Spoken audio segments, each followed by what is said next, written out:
আজ 31 ডিসেম্বর, বছরের শেষ দিন।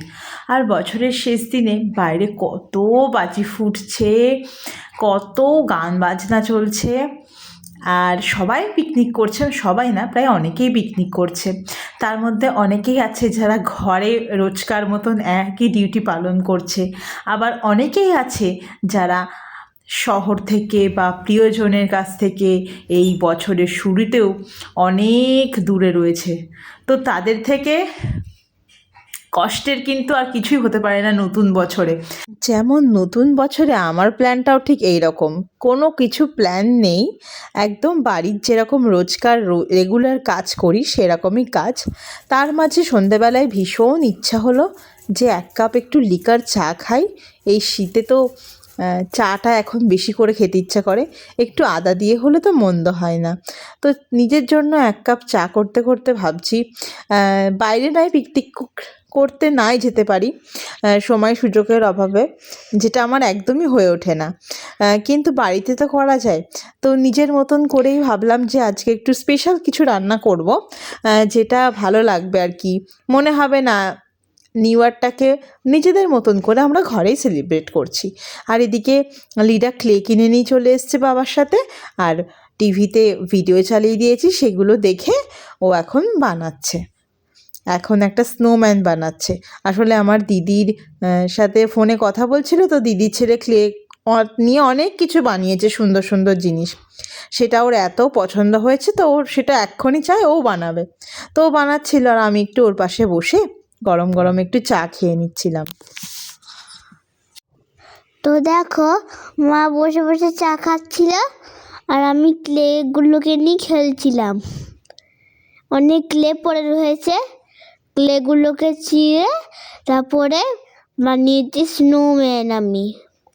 তারপরে আরও অনেক কিছু বানিয়েছি, ফুল, প্রজাপতি। তারপর গরম গরম এক কাপ চা খেয়ে সোজা চলে এলাম রান্নাঘরে, বেশি দেরি না করে, কারণ আজকে রান্নাটা একটু তাড়াতাড়ি বানাবো। এদিকে সমস্ত সব জোগাড়জান্তি করে রেখেছি, আর জানলাটা একটুখানি খুলে নিই। এবছর ঠান্ডাটাও বেশ জমিয়ে পড়েছে, তাই না? বেশ কয়েক বছর এমন ঠান্ডা কিন্তু আমরা পাইনি। তো কথা বলতে বলতে ভাতটা বসিয়ে দেব, জল গরম হয়ে গেছে। এদিকে পেঁয়াজ, রসুন, আদা সব আমি আগেই কেটে রেখেছি। আর আজকে বছরের শেষে আমি বানাচ্ছি একদম ঝাল ঝাল গরম গরম চিকেন কষা, তার সঙ্গে সাদা ভাত। আমার মনে হয় সিম্পল কিন্তু বেস্ট কম্বিনেশন। তো ওই জন্য তাড়াতাড়ি করে একদম মাংসটা বসিয়ে নিই, আর বেশটা অনেকটা তেল দিয়ে দিয়েছি, কারণ একটুখানি কষা কষা করে চিকেনটা আজকে বানাবো। পিকনিক বাইরে হচ্ছে না তো কি হয়েছে, ঘরে তো হোক নিজের মনের মতন করে। তো সেইভাবেই আর কি রান্নাটা নিজের মনের মতন করে করছি। আর রান্না করতে করতে না ঠিক বিয়ের আগের কথাগুলো ভীষণ পরিমাণে মনে পড়ছে, কারণ এই দিনে আমরা সাধারণত একদম পিকনিক করেই দিনটাকে সেলিব্রেট করতাম, কত মজা করে কাটাতাম দিনটাকে। কিন্তু বিয়ের পরে তো ঠিক সব একদম উল্টোটা, তখন সংসার হয়ে যায়, ছেলে মেয়ে মানুষ করার ব্যাপার থাকে, সব কিছু মিলিয়ে মিশিয়ে এখন আর বড্ড টানাপোড়েনের মধ্যে দিয়ে আমরা যাই। মনে হয় কি বাইরে পিকনিক করব, তো বাড়িতে এসে আবার রান্না বান্না আছে, এই বাড়িতে সংসারের কাজ আছে, তো সেসব সামলে আর মনে হয় কি থাক বাড়িতেই ভালো। এখন না বেরিয়ে বেরিয়ে এমন একটা ব্যাপার হয়ে গিয়েছে। তো এইসব রান্না করতে করতে ভাবতে ভাবতেই অভিষেক চলে এলো বাড়ি পড়িয়ে, আর আমাকে বললো কি তুমি ভিডিও করছো, একা একা ভিডিও করছে দেখেও আবার আমাকে একটুখানি কিছু ভিডিও করে নিল। আর যখন ভিডিও করছিল তখন একদম কষানো চলছিল চিকেনটা, আর এত পরিমাণে একদম ধোয়া ওঠা আর কি যাকে বলে, ধোয়াটা পুরো আমার মুখেই আসছিল। আর এই ঠান্ডার মধ্যে একদম খুব আরাম লাগছিল যখন গরম গরম ধোঁয়াটা মুখে এসে পড়ছিল আর কি। আর এই যে এদিকে সাদা ভাত তো নেমেই গিয়েছে, আর চিকেনটাকে আজকে একদম লো টু মিডিয়াম আছে না অনেকক্ষণ ধরে কষাবো। ওই কষিয়ে কষিয়ে যে ব্যাপারটা আসে সেটা কিন্তু খেতে দুর্দান্ত লাগে একদম।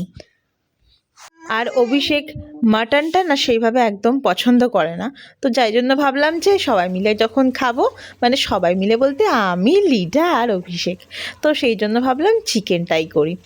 তো প্রায় একদম হয়েই গিয়েছে বললে চলে চিকেন।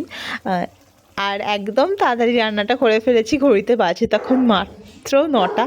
আর এই যে রান্নাবান্না একদম কমপ্লিট হয়ে গিয়েছে। এইবার আর একটু দেরি না করে খেতে বসে পড়বো, কারণ খেয়ে নিয়ে একটু টিভি দেখবো ঘরের মধ্যে, আর বাইরে যা ঠান্ডা। আর এই যে খেতে বসে পড়েছি। আর এত মানে ভালো হয়েছিল রান্নাটা, যেহেতু চিকেন কষা আর গরম গরম, তার স্বাদ তো আলাদা হবেই বলো। গরম ভাত তার সঙ্গে ধোয়া ওঠা চিকেন, টেস্টটা মনে হয় আরও বেশি বেশি ভালো লাগছিল, সেই জন্যেই গরম গরম খাচ্ছিলাম বলে। আর আমি ওকে বলেছিলাম যে ফেরার পথে একটু নলেন গুড়ের সন্দেশ নিয়ে এসো। আর আজকে আমরা দিনটাকে সেলিব্রেট করছি, দেখো টিভিতে আজকে আমরা বিয়ের ফুল চালিয়ে দিয়েছিলাম। সেই মুভি, আমরা না বেঙ্গলি মুভি পুরোনো দিনের দেখতে ভীষণ ভালোবাসি খেতে খেতে, তো সেটা দেখছিলাম আর দেখতে দেখতে খাচ্ছিলাম। তো রান্নাটাও একদম সুন্দর হয়েছিল। সব মিলিয়ে আজকের 31st নাইটটা আমাদের বেশ ভালো কাটলো। আর সবশেষে মিষ্টি মুখ না করলে কি চলে? তো নলেন গুড়, এখন যেহেতু শীতকাল, নলেন গুড়ের মিষ্টি না খেলে তো চলবেই না। তো আজকের ব্লগটা এখানেই শেষ করছি। সবাইকে জানাই শুভ